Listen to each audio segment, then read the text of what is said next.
Thank you. So, Paolo, we're really keen to hear more from you about how things got off the ground. Would you want to tell us a little bit more about yourself and how things got started? Yes, thank you, Margaret, and thank you, everyone. Thanks for participating in this meeting. Thank you, actually, IFF, for hosting and giving us the opportunity for talking a little bit about what we have been doing in the last couple of years, and actually the work we are doing with Runforever would have not been possible actually if you didn't help us from the beginning. So thank you very much. We are indebted in many different ways to your work. So thank you very much. Actually, we would like to, of course, introduce a few ideas about Runforever, our work in prison in particular.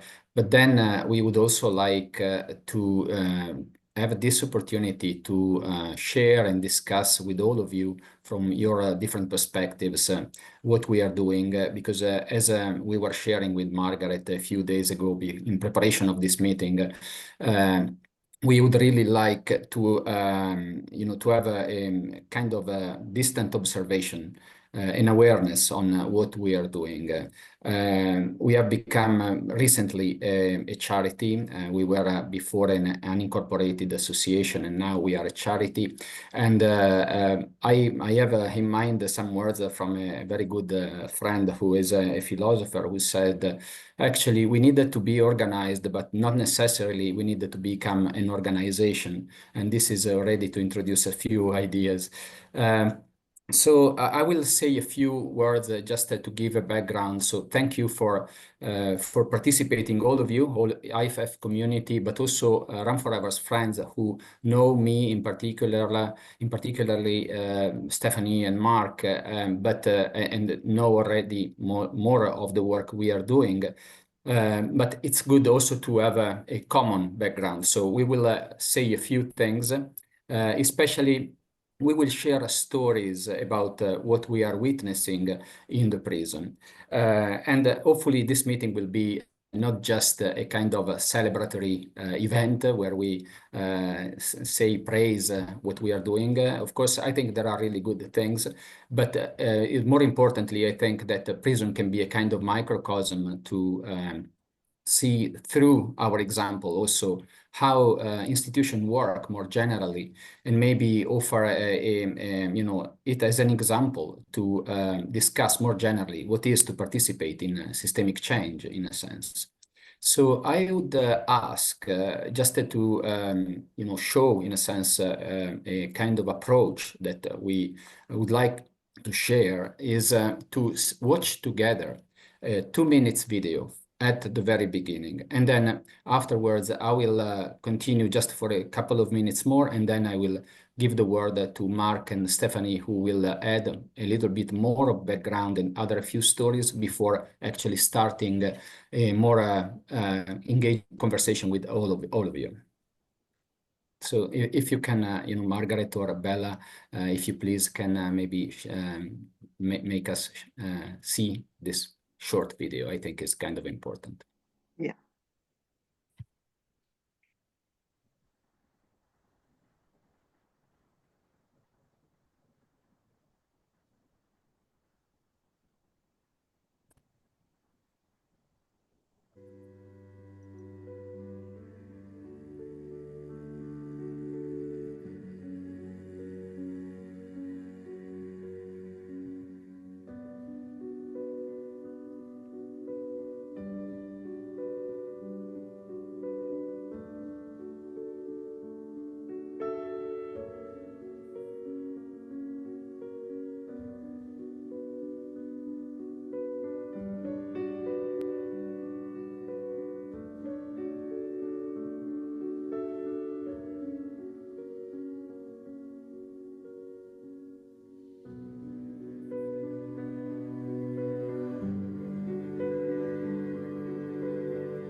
Thank you.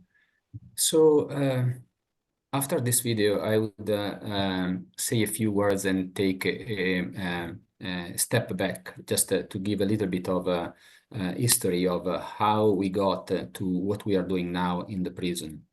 So actually, we believe that running, especially in the form of marathon running, and the Feldenkrais method, of which I'm personally a teacher, are kind of forms of art and with the potentiality of healing.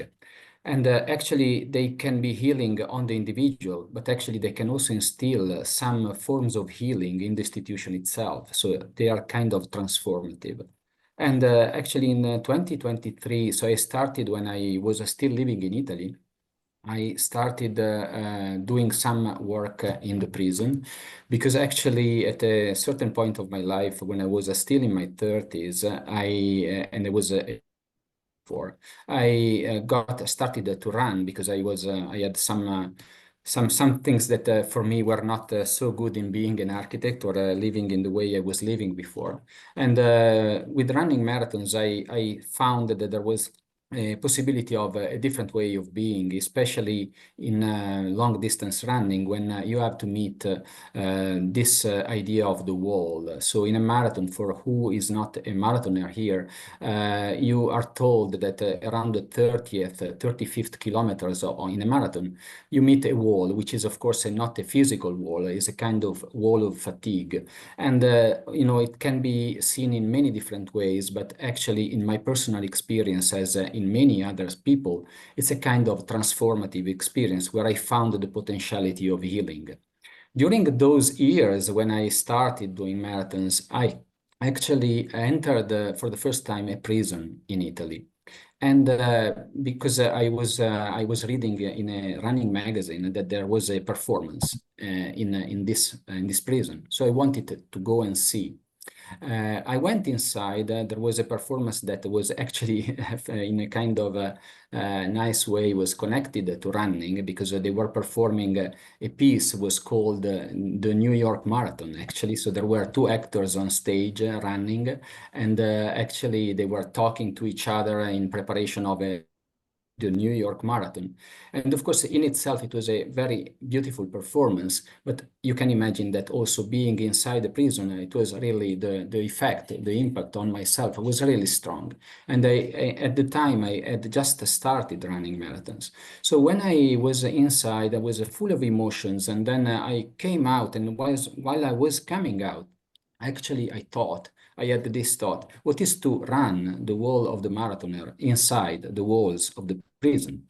So it's all about walls. So I reflected then for a kind of long time. I did the first degree in anthropology in Milan, where the thesis then became a kind of book on marathons and the wall. Then I came to Aberdeen, and I did a PhD also with the supervision of Professor Tim Ingold, who is here, and I continued to reflect on this idea of the wall and on the notion of limit.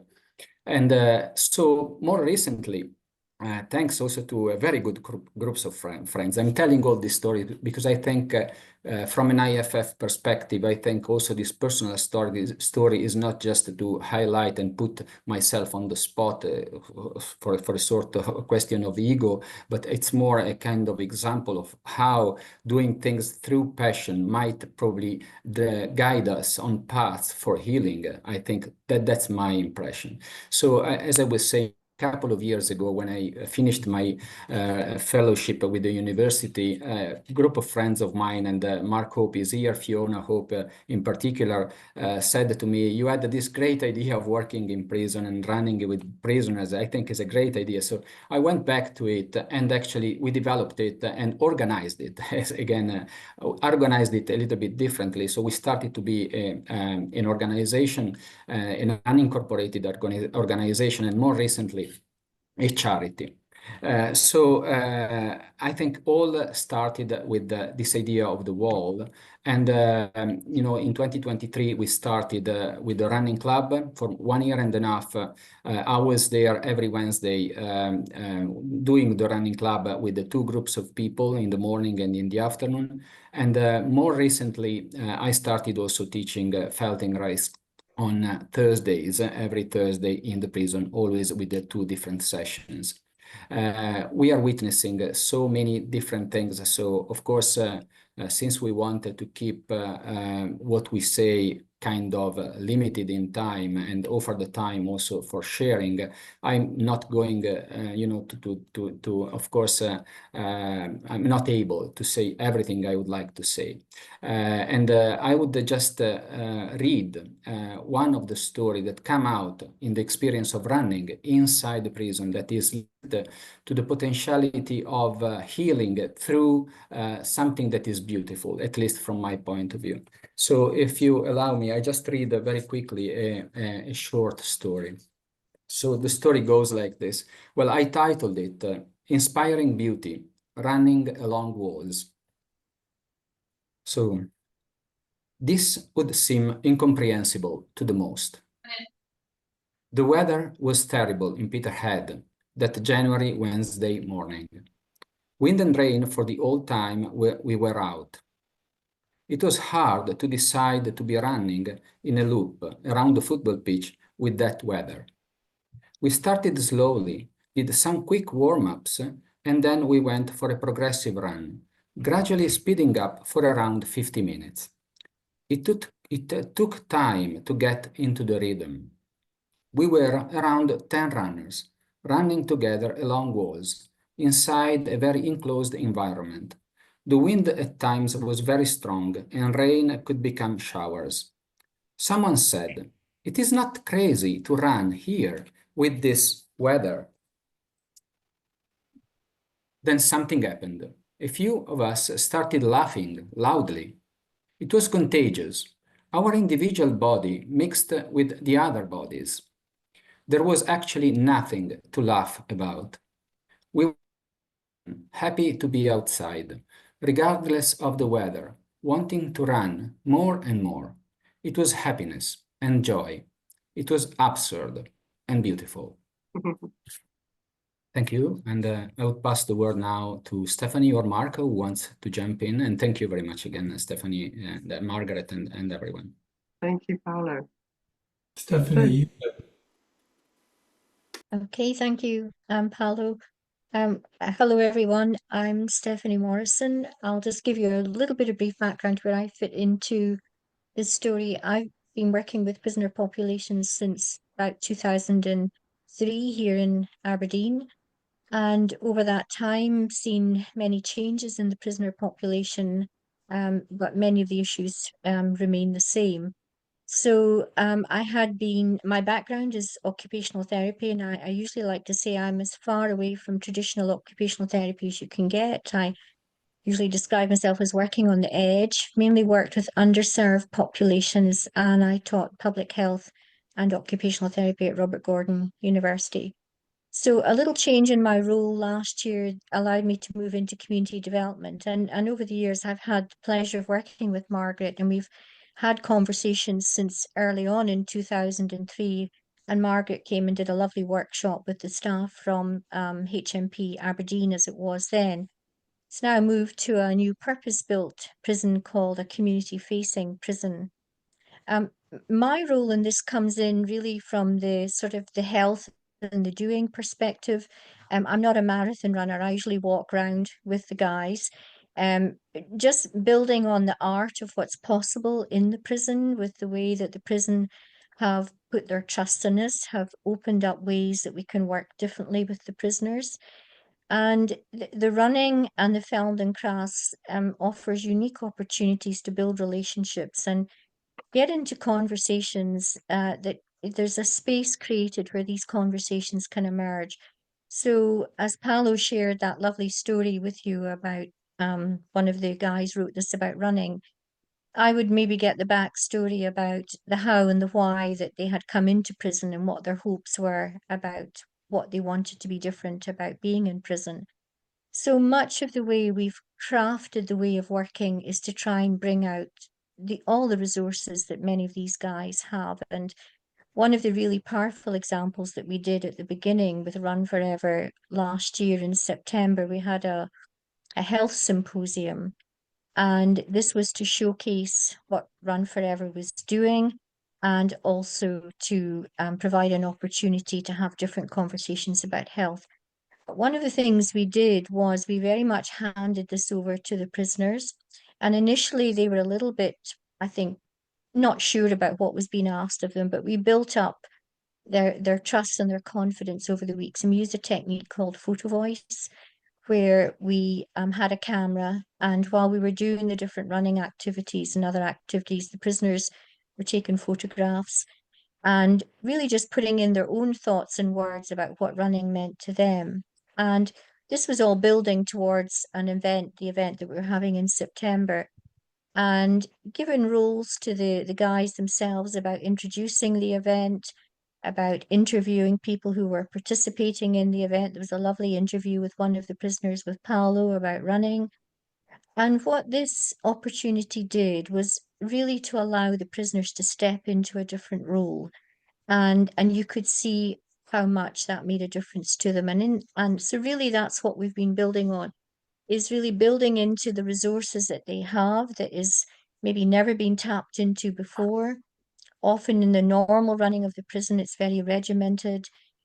They just have to follow the regime, but we managed to create a space where we can bring out, I think, the best of them, their resources, and really what we learn from them as well.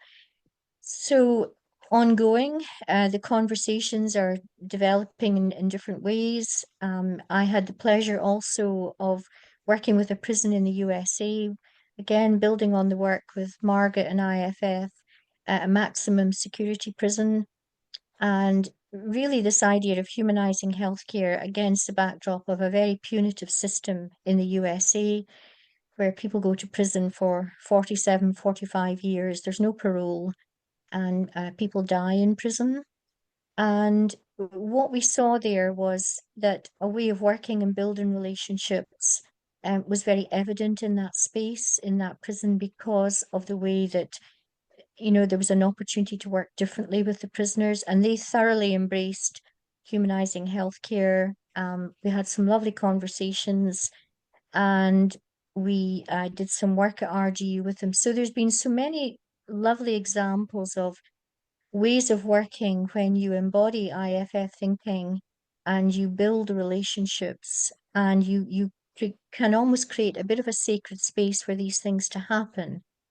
You do see transformation happening, and it is often against a very difficult system. I mean, the culture in the prison, it can be very varied in different ways. Each prison is different, but despite that, you find these beautiful things emerging through, as Paolo had beautifully described, and the art of what that's about is really what we're continuing to work with.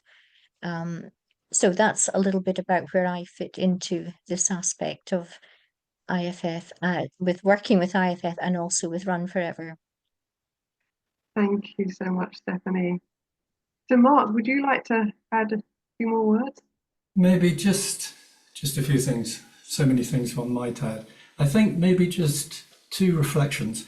And I'm a walker like Stephanie, so when I'm in the prison, I observe and I walk around with the prisoners. And as Stephanie mentioned, if you listen, they talk to you. And there are so few social interactions. Ironically, you might think a prison is very crowded, but actually it's quite a dangerous place or can be. And many prisoners keep themselves to themselves, and you certainly have to be careful. Well, not to show any weakness, maybe not to show compassion or forgiveness, were probably not things that would come naturally. Well, would come naturally to them, but would be things they'd guard against in the prison. And maybe just to share an observation, the prison is still, it's shockingly similar to descriptions of Dickens. It's a place of punishment, primarily. It's a place of complete disempowerment. We disempower these people and we de-skill them. And from one perspective, we're punishing people for the failings in society, because many of these people have gone off the rails very young, been excluded from school. A lot of them suffer from trauma. and so on. But when you see Paolo running with them, he is running with them. And I tend to think of running as competitive, but it's absolutely not when Paolo is running with the prisoners. They run together. And when Paolo in the first year, after a while, did a 5K run and then later a 10K run. Some of these prisoners have run before, but many not. But what happens at the end of the 5K and at the end of the 10K is that the prisoners who finish first keep running to support the ones that are slower. And there's this extraordinary camaraderie that emerges spontaneously. Paolo hadn't said anything to them about what you do at the end. And it became more and more evident over the year as this group, and there were different people coming and going in the group, but in all cases, the group they support each other. And many of them talk about the social aspect when Paolo encourages them to, if they wish, to write short things in a diary or anything else. And I think I'll just close this part with just sharing some very short anecdotes. So this is just 4 different runners after the notes they write in their diary and share with Paolo that they're happy to be shared. I've wasted so many years to drink and drugs, but now running is my new addiction. When I'm running, it hurts. It's a constant battle. But when my mind is on running, I'm no longer in jail. I'm a free man while I run. Another one, this is a youngish lad who's in for too many years. I called my dad just after the first running session with the running club. It was more than a year that I didn't talk to him. I told him that something beautiful is happening in myself. I have a dream. I want to run a marathon. And maybe the last one. Running club is freedom, and running with staff make me feel like a normal human being. My partner wants to do it with me when I'm out. Better than just getting wasted together, eh? I've learned a lot about myself through running. Wow, thank you so much, Mark. Really moving accounts there. I was interested actually at this point to just ask you a little bit more about this inside-outside relationship that is also now developing, since that was being mentioned very much by those accounts. Paolo, do you want to just come in and describe a bit more about that? Yes. Thank you very much. As we were saying before, we can't cover everything. So thank you for bringing us back to something that is probably interesting to share with everyone. So when I started in Italy, I was focused on the inside, and then if you just stop a moment, you immediately realize that what is important is actually what divides the inside with the outside. With this idea of the wall, that doesn't happen just in a marathon, but is actually a kind of a practice of separation that actually happens everywhere in our society. We tend to separate everything. So this inside and outside. So what Runforever tries to do is actually to bridge the inside with the outside. And it's not that easy at all in a sense. So although we are highlighting aspects that are probably good, and of course we have a good impact on people, prisoners, and not just prisoners, because also prison staff, of course, benefit from what we are trying to bring in there, and ourselves as well. So myself, I'm always healed by being there and trying to bring a different perspective. I think that it's not easy actually to create this bridge. More recently, and I'm saying this because also Samara is here, we have received some kind of support from clubs and friends, and actually to show that actually we are not, as Mark was saying before, we are trying not to avoid the fitness culture and bring running with this narrow competitive approach. We tried to avoid that, but it was really difficult. For 1 year and a half, you're doing a running club, and of course it's like everyone wanted to compete and do a 5K or a 10K or whatever. But more recently, we found a way. So two absent friends have supported us to offer. We invented a different run, which we called the silent run, which happened at the beginning of November. And this silent run happened inside and outside. And it was done at the beginning of November, because the beginning of November, the first week of November, is the celebration of dead people. So we offered this run not as a competition, but more as a ritual that could have been done inside the prison for people spending time in prison who don't have the possibility of celebrating their own dead people, but also for people outside. So we did the event outside before, in collaboration with Ace Voices, which is an organization working with singing and choir. And in Northfield, Aberdeen, we did, before going to the prison, we did the silent run outside with the community. 30, 40 people. We also recorded a song which was then dedicated to the prisoner inside, and that was also a way to actually create this connection.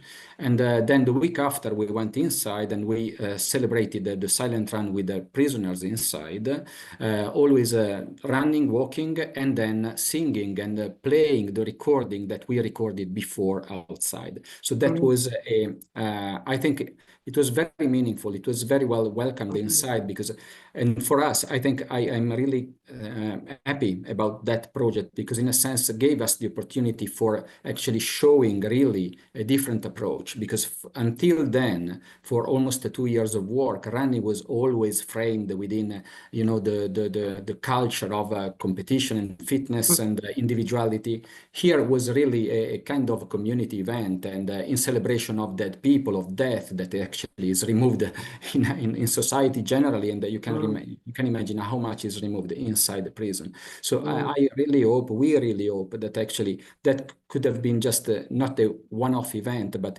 could actually continue next year and actually make us converge, and not just the energy of Runforever, but also other organizations working with us, having a goal, because as we are talking about separations and walls, prison generally receives different of projects, but the tendency is to receive them and compartmentalize them in different sections. So you're doing a running, you're doing Feldenkrais, you're doing a art-based activity, whatever you're doing, but they are all separate. If we propose something like the silent run that brings together all these perspectives, for us, that is another way for instilling another way of working within an institution that is not prepared to work in a way that everything comes together with a logic that is not clear yet. So, before I didn't say, I'm just saying this last few words, and then I stop. I was fascinated, I'm still fascinated by practices like running marathons and Feldenkrais, because are not yet clear to me. They are mysterious. It's a mystery for me. The wall of the marathon stays, although I reflected on it for many years, still stay as something that has to be explored in first person in the practice of doing it. So although I really welcome the opportunity of speaking in front of all these incredible people, for me, what is important is to bring that practice and then continue doing it myself inside the prison with more and more people, because those practices themselves speak much more than the words that we can spend. And maybe it's important. I'm not saying that then is not important to reflect on them, but actually the most important thing is that they go beyond our possibility of comprehending them. And then therefore it's important just believing in them and being healed in first person by them. Thank you very much. Thank you very much, Paolo. I'm conscious people are starting to bubble up with some questions here. But before we go into that, Samara, since you mentioned Samara there, Paolo, do you want to add something to what Paolo's just said? Yes, thank you. It's nice to be in attendance to this event. So yes, I'm here. I recognize Paolo. I've worked with Paolo for a little while now. I recognize that a couple of other faces on the call as well. I'm from Good Life, Good Death, Good Grief, which is a Scotland-based initiative to improve, kind of just the discussions that happen around death, dying, and bereavement, and improve the outcomes that people in Scotland have, when dealing with these issues. So one of the ways that we do that is we initiated the Two Absent Friends Festival. So from the 1st to the 7th of November every year, it's kind of a pretext for organizations and individuals to take part in whatever way suits them. So the idea for the festival is that it's very non-prescriptive. So when Paolo had the idea to work on the silent run, this was really exciting for us. We have supported organizations and projects happening inside prisons before, and we continue to. But yeah, we were very curious about this, and I think it seems to have gone quite well for this first year. Thank you very much, Samara, because I think missing funerals is one of the things that really hits home as a hard punishment to have when you are a prisoner. I do know that from experiences I've had. Now, Alec, you've got your hand up, so we will take you in at this point, but we are going to have some breakout rooms to sort of reflect together a little bit further. But since you've got your hand up, just come on in with your question. Hi, I'm Alec from Ace Voices. I was just wondering, I just wanted to check Margaret and Paolo if you wanted me to say a wee bit about about the involvement with the Silent Run project from the outside. Yeah, how it all connects up. I think that would be lovely, Alec. Thank you. Well, firstly, thank you for the opportunity to join in. Sorry I was a bit late arriving. I was doing outdoor learning in the cold with primary threes. I've still got all my layers on. It's been a real pleasure to work with Paolo, Stephanie, Mark, Fiona, and Runforever on the Silent Run project. Paolo and I met up. We've known each other for a long time, but we most recently met up at the Healing Arts Festival event in Aberdeen in August, and I was really inspired by the presentation about the Runforever project in the Grampian prison, and Paolo wanted to explore involving singing in some way. So one of the groups I run is an intergenerational choir. It takes place in Northfield in Aberdeen. It's open to people of all ages. So at the moment we have people from age 0 up to 70s, 80s, and every decade in between. And some of the people in the school we're based in do have family members in the local prison. So we wanted to get involved as a way to, partly as a way to build a bridge between the school and the prison and to find softer ways to offer family support. So Paolo and Stephanie very kindly came along to an intergenerational choir session at the beginning of November, and we proposed the idea of both recording, rearranging one of our songs, writing new verses that connected with the ethos of the Silent Run, and also exploring doing a silent run at the school, because it was deep into winter, because the clocks had gone back. We ended up doing it inside. We didn't have enough head torches on the day, but it was really quite a powerful experience. I'd like to read a very, very short poem that one of the 6-year-olds wrote. She was trying to imagine what it might be like not to see your friends for a long, long time. So she compared it to her not having seen one of her friends for a long time and how it might feel when you see them again. And this is a poem that we read to each of the groups of people in prison, and it seemed to really touch a chord. It's called I Forgot You. I used to be with you, but I forgot you. If you question me, I won't know who you are, but I will remember you. Soon I will be with you. Now, I think for a 6-year-old, that is an incredibly mature and quite a profound verse. She did want to write more, but that was where she got to at the time before the Silent Run. It was really lovely in the prison, not just to include singing in the project, but to see how, for example, with the staff that are taking part, more and more they got into the singing, and we've sowed a seed that after Christmas, going to explore as part of the wider Runforever collaboration, starting a couple of prison choirs that could potentially develop in the months to come and work towards some kind of inside-out collaboration for next year's Silent Run. But yeah, just a real privilege to be part of this project. Oh, thank you, Alec. That was so lovely to hear from you, and fill us in on that other dimension. This is just incredible organic growth that's happening. I think we could all do with a bit of a break and just have a little sort of decompress over all of what we've heard. There's so much that's come up, such richness. I think it'd be really, oh, sorry, yeah, okay, Nancy, lovely that you could come for this time. I think it'd be just really nice to reflect on what we've heard so far. And maybe when we come back after maybe 20, 25 minutes, we've got a few questions prepared that we might like to ask of our team who've already so far explained so beautifully what they're up to. Bella, can I hand over to you to get us into rooms?